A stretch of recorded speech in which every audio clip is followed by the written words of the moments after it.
Hello, everyone, and welcome to another Chit, Chat, and Chill video. What you're looking at right now is a Facebook post regarding the Breonna Taylor case. Shantae, our moderator, decided to have a conversation through Zoom with the individual that posted this. Also, one of our panelists, Shayla, decided to join the conversation as well. And this is what happened. You both read it? I read most of it. I got locked out of New York Times the third time I went in to try to finish it. I got locked out. You gotta. I gotta pay for it.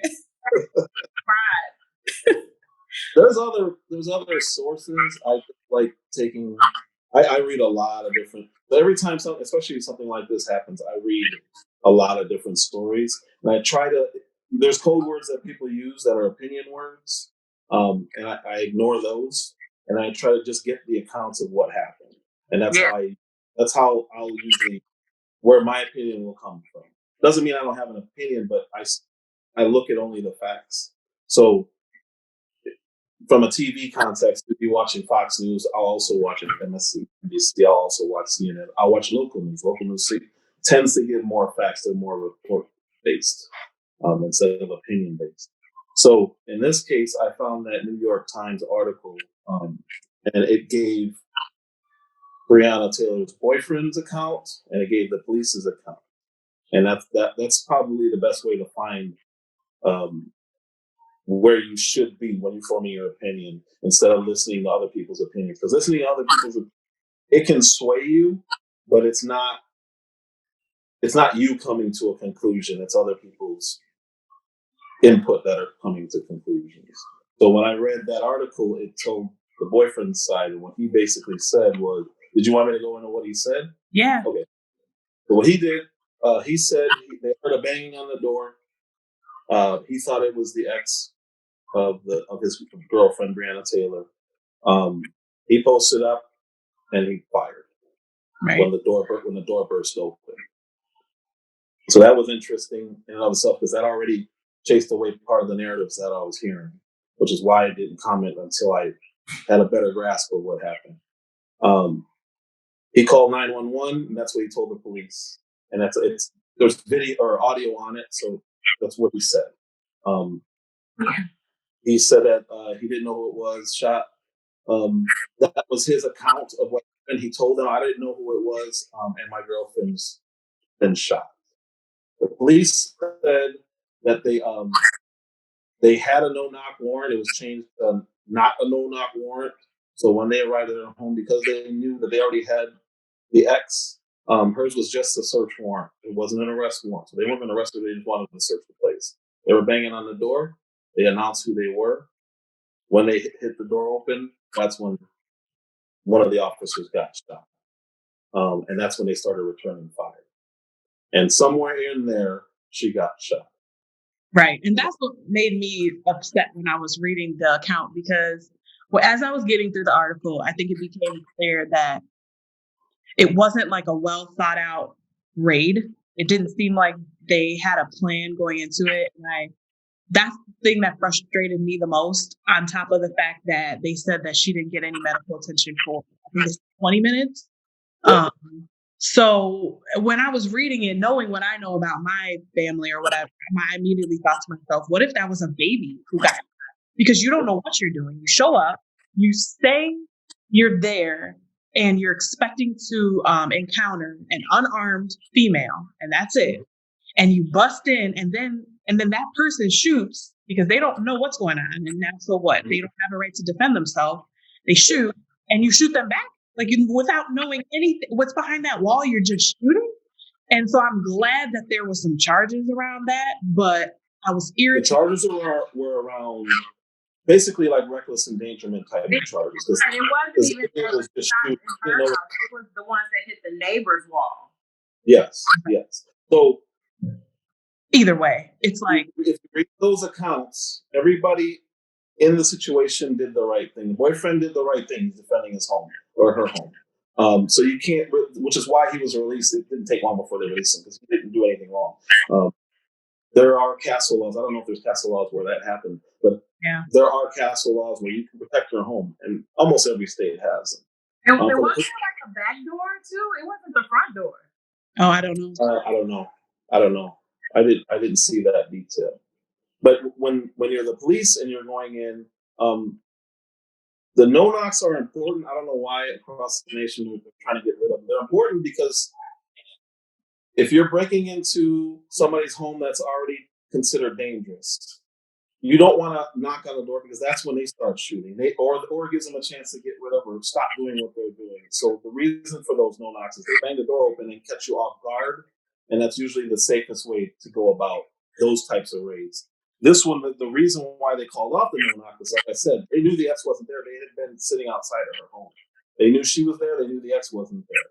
But see, that's the other issue I had, because they said her boyfriend who she was with, they said they were sitting outside. Mm-hmm. The boyfriend that she was with, who she had been with long enough for them to know she had this boyfriend, because they were talking about moving in together. Yeah, they knew about him. So he's a registered firearm owner. Mm-hmm. So knowing that, again, it's like, hey, the person inside might have a firearm. So if they shoot, like, it just didn't seem well thought out. And I feel like they were sort of admitting that in their facts as the detectives were putting it all back together. They were like, this was just like not well executed. I guess no law. I don't think there was an issue with the execution, but okay, go ahead. But like, as far as the shooting, so like she should have died, and them knowing who she was dating, if he was a registered firearm owner, they should have had more caution going in, thinking to themselves, what if he shoots back? Like, so then the only alternative would have been a no-knock. But if you think you're encountering, they were looking for money. They knew, like you said, they were looking for. So she was still playing a role. The reason I put this in my post is because it's not. I don't like bashing people who are dead. You know, yeah. She's already do that. Yeah, there's no defending. No matter what her life looked like, because there's a lot more things that came out about it. But she was still in contact with her ex, which is why they were going to her home. They were just looking for money. They were looking for whatever could tie his case to her to build a stronger case, which is why they got the warrant. They don't just give warrants out. I've heard a lot of things where they signed 8 warrants that night. They had a long investigation into her and her ex. This was planned. She wasn't going to be arrested unless they found something. It was really a search warrant about the ex. It really wasn't about her. So they had reason to go to her home. So what you're saying is, and I would ask you, what is the alternative to banging on the door and opening the door? Showing up at a time that's reasonable. That's not at midnight. My question is, why do you need to do a blitz no-knock warrant? Like, they didn't do a blitz no-knock warrant. They did not do a blitz no-knock warrant. They knocked. They said they knocked. The neighbor said they heard police shouted one time. Okay, but the boyfriend said he didn't hear anything. Okay, so all right. Now, if you read the account, he has to say that because I'm going to assume his lawyer told him to say it. But in his original account, I heard banging on my door. I thought it was the ex. He admitted that they announced and they knocked. I don't know if they said police. Now that you're saying that, I do remember him saying on the 911 call, they're like, someone's trying to get into my house, but not that he had said that it's the police. Like, why would he shoot the police? If they had said police and he had heard it, but maybe they said it, he jumped up out of bed, didn't hear the first thing that happened, heard banging. Because one time and then start shooting. Hold on. What was that, Sheila? Have you ever heard banging on your door? You might hear people talking, but you might not necessarily. And then my thing is, what time of day was it? Because it seems like even by what they said she was wearing, it was at midnight. It was after midnight. Yeah. So imagine being in your sleep and you hear the bang. Like, I've heard police bang. Like, it's enough to wake you up, but you're kind of disoriented. Like, it's even if they did, like, who's to say he even heard it? Well, he said he heard it. He said he heard the banging, but I don't know if he heard police. Why did he shoot? He didn't have to hear the police.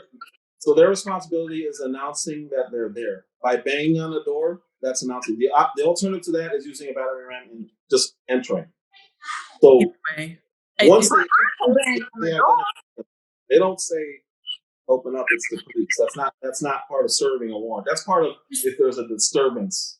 Just going back to what you said earlier about her and how she was involved, I think that part came out after the raid and everything, I think that they figured out that obviously she wasn't involved. They found nothing in her home. They realized that the people who had told them that she was involved, like they just said it. They said it, but it wasn't true for a while. Like it hadn't been true for a while. It had been true at some point, No. but it hadn't been true for a while.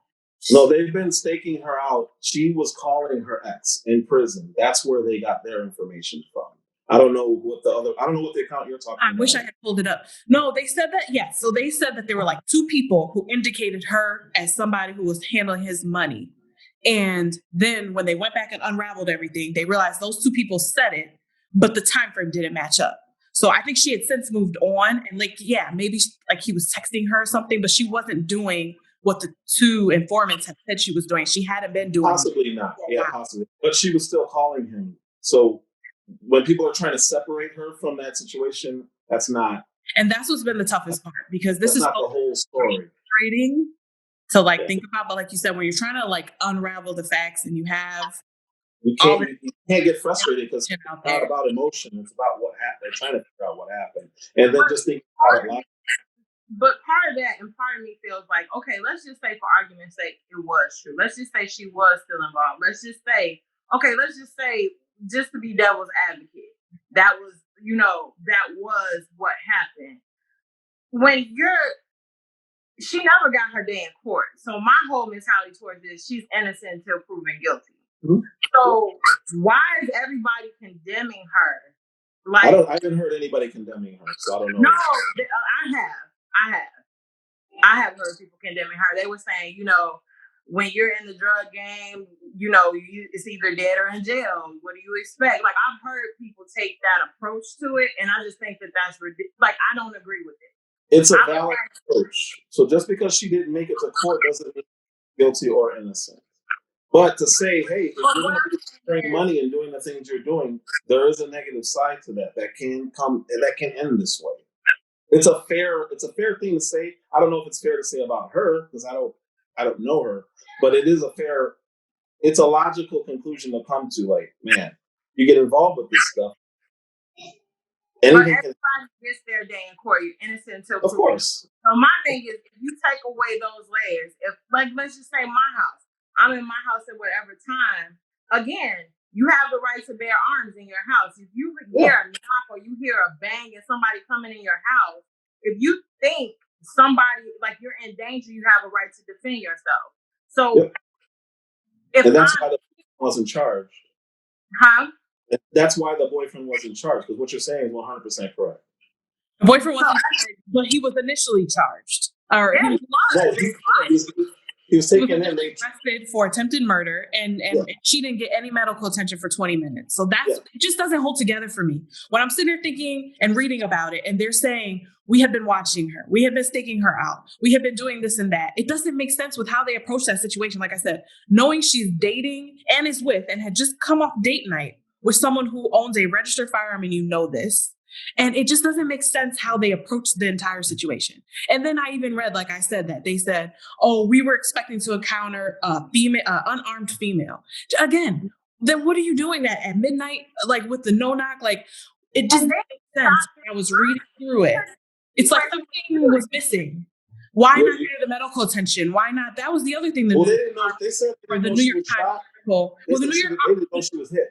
The New York Times article did mention that a basic part of setting up one of those raids is having an ambulance on standby because you just never know what's going to happen. Mm-hmm. They did not do that.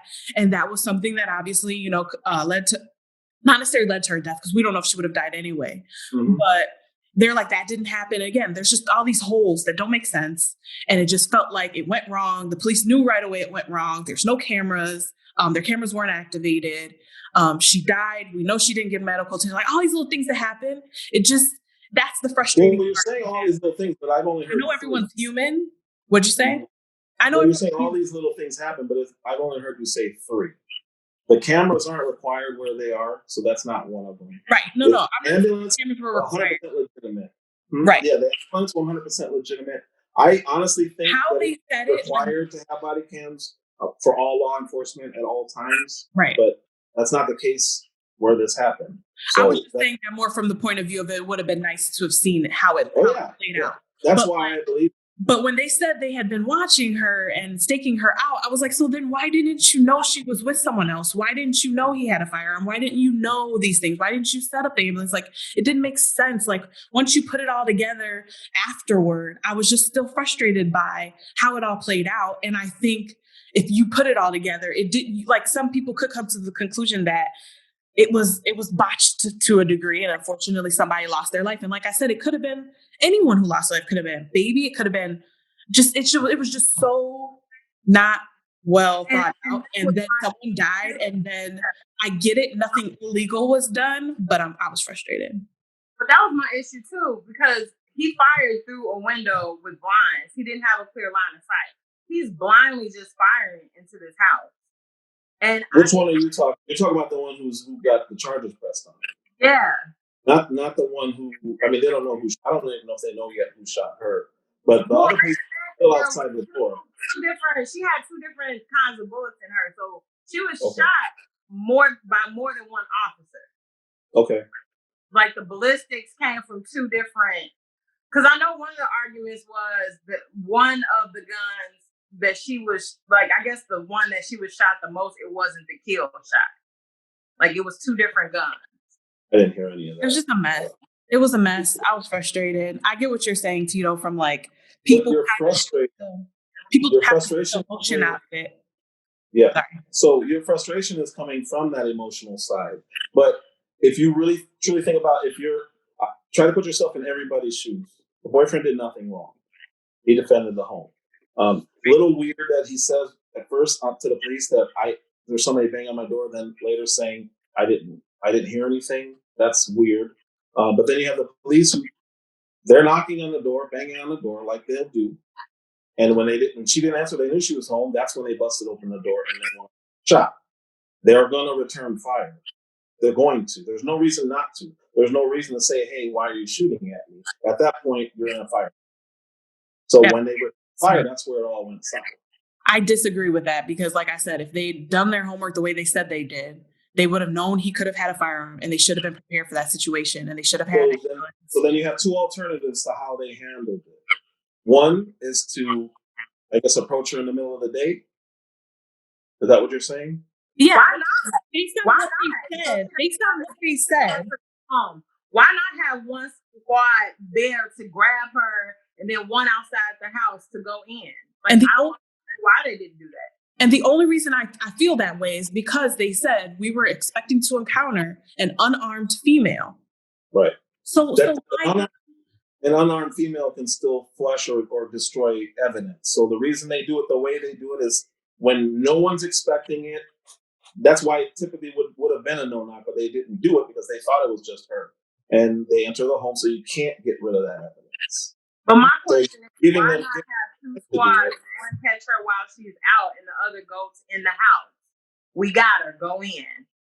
I don't know. I don't understand it. I don't understand what happened. I think what happened was not what should have happened. I don't think that. Oh, everybody. I don't think anybody would disagree with that. Yeah, it was just, it's really frustrating. Like, I get it. Nothing illegal was done. But, with everything else that's gone on this year, I think people are just at their wits' end. I feel bad for the guy who's now being attacked. I think he's just a scapegoat. I don't remember his name now. I had it in my head. Okay. This, is he the like attorney general or the Oh yeah, that's idiots. Anybody attacking him are idiots. No. So here's a problem. He's a scapegoat now for this entire. He won't be in the end. He won't be in the end. Yeah, he won't be in the end. But his job is to press charges that you can actually prosecute. It's not just to bring charges because people are saying bring charges. And when I watched his there's speech, no way you're going to convict any of those officers for what happened, except for the one who was just blindly firing. That's what the investigation found. It's no different from the George Floyd thing. I can tell you right now, the only officer that's going to actually be convicted is the one who had his knee on his neck. The other ones won't get away. They're going to get off because they overcharge. This happens every time when a district attorney overcharges. You just change the ability to actually prosecute the people because now you have to prove things that you can't prove, which is why all those, I think it was Freddie Gray, why all those officers got off. They overcharged. They're trying to appease the mass, the mob, instead of actually just do your job and deal with the consequences. But when you overcharge people with whatever it was, second degree murder, or whatever, I think it was first degree. Whatever it was, that there's no way they can prove that. There's just no way. And maybe they know So that. they're all going to get off except for one, and then there's going to be more riots because all those 4 officers were there. The 3 didn't do anything to stop it. Okay, that's not the same thing as second degree murder. Yeah. It's just not. So what the DA in the conversation we're having, you can see that you don't have a case. There's no reason to overcharge because it's not gonna convict. And when I saw that speech after the statement was made, I did feel bad again. I felt bad because I think that's what he was trying to say. It was like, there wasn't a case from the beginning. I don't know how the media got a hold of it and kind of blew it up into more than it could ever be. Like, it could have never gone the way people wanted it to go from like a facts perspective from the very beginning. So he was frustrated. He basically said, I'm really sad that you guys thought we could do more than what we did from the beginning. And going back to what Shayla said, we could do. they're innocent until proven guilty. You can't just claim them guilty because you feel frustrated. I know. That's the hard part, though, those man. rights go for everybody. It's all emotion. It's like, again, we're so sick of this.